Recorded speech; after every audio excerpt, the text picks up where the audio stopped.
Hello বন্ধুরা, আজ আমি যে ভিডিওটা শেয়ার করব সেটা খুবই আকর্ষণীয়। আশা করি তোমাদের খুবই ভালো লাগবে। ঠিক সন্ধে 7টার মধ্যে চলে এলাম ছেলে আর আমি এই সন্ধ্যা আরতি দেখতে। তা এই আরতি দেখতে কত দূর দূরান্তের থেকে লোক আসে।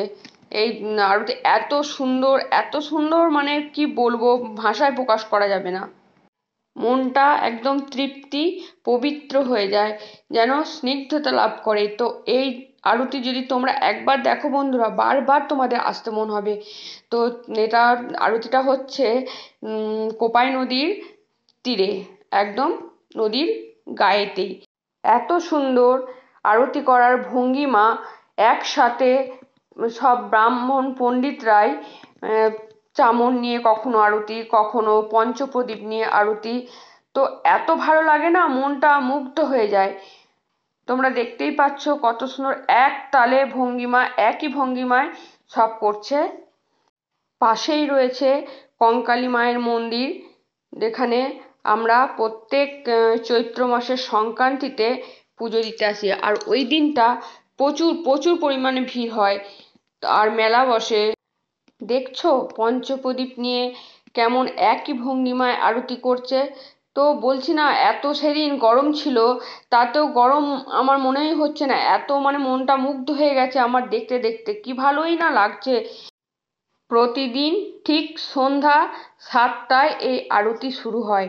তো আমার তো সময় হবে না, আমার শনি রবিবারটায় আমি ফাঁকা পাই। এই আরতির তালে তালে যে গানটা মাইকে হচ্ছে সেটা তো অপূর্ব, কিন্তু সেটা দেওয়া যাবে না, তাই দিতে পারলাম না। তো আমি কথা দিয়েই তোমাদেরকে সবই শোনাচ্ছি। তো পারলে একবার এসো, খুবই ভালো লাগবে। আমাদের বাড়ি থেকে বাইকে গেলে 10 থেকে 15 মিনিটের রাস্তা। তো বন্ধুরা, তোমরা যদি দেখার কারোর মন থাকে তো আমার বাড়িতেই চলে আসবে। তো আমার সাথে ফোনে কন্ট্যাক্ট করে নেবে, তো আমার বাড়ি থেকেই যাওয়া যাবে, ঠিক আছে? তো দেখো আরতিটা এখন দেখো মন দিয়ে, কত সুন্দর চলছে। আরতির শেষে সবাইকে শান্তি জল ও প্রসাদ দেওয়া হয়। তারপর যার যেমন সামর্থ্য থাকে সবাই প্রণামী দেয় এখানে। এই কঙ্কালী মায়ের মন্দির সম্পর্কে মানে কত রকমের রহস্য ও কাহিনী লুকিয়ে আছে, যেগুলো এই ছোট্ট ভিডিওতে তোমাদের সাথে শেয়ার করা যাবে না, তাই অন্য একদিন বলবো। একবার দেখলে মনে হবে বারবার আসি। তোমাদেরকে এক ঝলক দেখিয়ে দিই, কত ভিড় দেখো নদীর তীরে, কত মানুষের ভিড়, কতজনা দেখছে এখানে সন্ধ্যা আরতি। তো তোমরাও একবার আসবে, দেখবে খুব খুব ভালো লাগবে। একসাথে প্রায় 1 ঘন্টার কাছাকাছি এই আরতি হলো। এই আরতি যেমন তেমন ব্রাহ্মণে পারবে না, এরা কিন্তু টোলের পণ্ডিত, এদেরকে আলাদাভাবে ট্রেনিং করে আসতে হয়। একসাথে সবাইকে দেখো কত সুন্দর একসাথে হাতের ভঙ্গিমা, মানে এত অপূর্ব লাগে না, কি বলবো। এখানে যে চামরটা আছে যেটা দিয়ে আরতি করছে, তো এটা আন্দাজ করে বলতে পারি খুবই ভারী। তো ওটা দিয়ে ওরা কতক্ষণ আরতি করলো। তারপর পাশেই ঘটিতে ঠান্ডা জল নামানো আছে, এখন ফুল দিয়ে হচ্ছে আরতি, দেখতে পাচ্ছ? পাশেই জল নামানো আছে, সেই জলের মধ্যে হাত ডুবিয়ে নিচ্ছে আর দেখছে হাতের মধ্যে ফোস্কা পড়েছে কিনা। সত্যিই খুবই মানে অসাধ্যকর একটা কাজ এটা। যারা আরতি করছে তাদের বাচ্চা বয়স দেখেই বোঝা যাচ্ছে, মায়াও লাগছে কিন্তু আবার দেখতেও ভালো লাগছে ওদের কায়দা কানুনগুলো। ধুনো আর ধূপের গন্ধে চারিদিকটা মোহমোহ করছে, এত অপূর্ব লাগছে। পাশেই আছে বাঁধানো ঘাট। তো সন্ধে হয়ে গেছে, তো তাই তোমাদেরকে ঘাটটা দেখাতে পারলাম না। ঘাটের মধ্যে সেট করা আছে, সিঁড়ি আছে। তো যাদের মানসিক থাকে তারা এই নদীতে চান করে পুরো ডন্ডি খাটতে খাটতে একদম মায়ের মন্দিরে যায়। আর পাশেই আছে একটা বিশাল বটগাছ, যেটাতে মানুষ যারা মানসিক করে তারা সেই মানসিক মেনে সেটাতে ঢিল বেঁধে দিয়ে যায়। তারপর মানসিক পূর্ণ হলে সেটা আবার খুলে দিয়ে যায়। এদিকে দেখো পান্ডা চলে এসেছে রেকাবি নিয়ে, যার যেমন সামর্থ্য হচ্ছে প্রণামী ওই রেকাবির মধ্যে দিয়ে দিচ্ছে। তো এবার চলছে চামর দিয়ে। তো এই চামরটা এত পরিমাণে ভারী না, ওরা বারবার হাতটাকে দেখছে, আমার কষ্টও লাগছে আর দেখতেও খুব ভালো লাগছে। সন্ধেবেলা তো তাই তোমাদেরকে আর চারপাশটা ঘুরিয়ে দেখাতে পারলাম না। তো এত সুন্দর পরিবেশ, ফাঁকা ফাঁকা জায়গা, গাছপালা আছে, পাশেই রন্ধনশালা আছে, যেখানে দূর দূরান্ত থেকে এসে মায়ের পুজো দিয়ে তারপর ভোগ খাওয়ার ব্যবস্থা আছে। তো এখানে কুপন কেটে ভোগ খাওয়ানো হয়। চারপাশটা খুবই সুন্দর, মনোরম পরিবেশ, ফাঁকা ফাঁকা।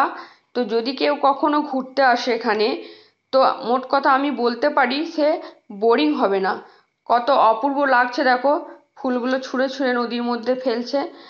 তো এত সুন্দর জায়গা, গাছের ছায়া, দিনের বেলা এলে পরে গাছের ছায়া রয়েছে, তারপরে খাবার দাবারও আছে। মোট কথা কোনো কিছুর অসুবিধায় পড়তে হবে না। মাঝে মাঝে কি ইচ্ছা হয় বলো তো বন্ধুরা, তোমাদেরকে সত্যি কথাটাই বলছি, এত অপূর্ব দৃশ্য জায়গা ছেড়ে মনে হয় না বাড়িতে গিয়ে আবার নতুন করে রান্না বান্না করি, আবার সংসার করি। মাঝে মাঝে ইচ্ছা হয় সংসার ধর্ম ছেড়ে দিয়ে এসে সন্ন্যাস নিয়ে নিই, দিয়ে মায়ের মন্দিরে পড়ে থাকি, মায়ের সেবা করি আর পাঁচজনের সেবা করি, এটাই মনে হয়। ডেইলি রুটিন, প্রতিদিনের মতো ওঠো, সকাল থেকে কাজ শুরু করো, রান্না করো, খাও দাও, বাসন মাজা, টিউশন আছে দেখা, প্রতিদিন একই জিনিস, কারই বা ভালো লাগে বলো। বন্ধুরা, তোমরা যদি আমার মতের মতো একমত হও তাহলে কিন্তু অবশ্যই কমেন্ট করে বলবে তোমাদেরও কি প্রতিদিন ভালো লাগে সংসারে একই জিনিস, একই রকম, একই কাজ। ভাবছি সংসার ধর্ম ছেড়ে এবার একটা খোল আর দুটো খঞ্জনি নিয়ে গেরুয়া বস্ত্র পরে নাম সংকীর্তন করি। কি বন্ধুরা, ঠিক বললাম তো কথাটা? ভালো লাগে বলো? সংসার ধর্ম আর ভালো লাগছে না। শুধু আমার নয়, এই জায়গায় যদি তোমরাও আসো না, তোমাদেরও মনটা চেঞ্জ হয়ে যাবে, মনে হবে যে আর সংসারে আর ফিরে যাব না, এখানেই এই নিয়েই পড়ে থাকবো, ঠাকুরতলায় মায়ের সেবা করব, আর সন্ধ্যা আরতির সময় যদি টুকটাক হেল্পে লাগে সেখানে থাকবো, এই নিয়েই কাটিয়ে দেবো মাঝে মাঝে, এটাই মনে হয়। সন্ধ্যা আরতি দেখা হয়ে গেল, এখন আমরা মন্দিরের চারপাশটা ঘুরে নিচ্ছি একটু। তো ভালো করে দেখাতে পারবো না, সন্ধেবেলা তো ভালোভাবে তোমরা বুঝতে পারবে না, মোটামুটি যা দেখতে পাচ্ছ সেটাই দেখো। তাই দেখো, আমরা মন্দিরের পাশ দিয়েই পেরিয়ে যাচ্ছি, এটা হচ্ছে মন্দিরের আটচালা, ওই ভেতর দিকে আছে মায়ের মন্দির। বন্ধুরা, যাই হোক, এই সন্ধ্যাবেলাটা খুব এনজয় করলাম। তো সন্ধ্যাবেলায় বাড়ি থেকে তো কোথাও বেরোতে পাই না, তো আরতিটা দেখলাম একটু। তো তোমাদের চারপাশটা একটু ঘুরিয়ে দেখায়, অন্ধকার হয়ে গেছে ভালো বুঝতে পারবে না, এই দেখো লেখা আছে কঙ্কালীতলা, কাছে থেকে ভালো বুঝতে পারতে। তো এবার আমরা বেরিয়ে যাব বাড়িতে, আবার সে পুনরায় একই কাজ। Tata, bye. কেমন লাগলো ভিডিওটা অবশ্যই জানাবে।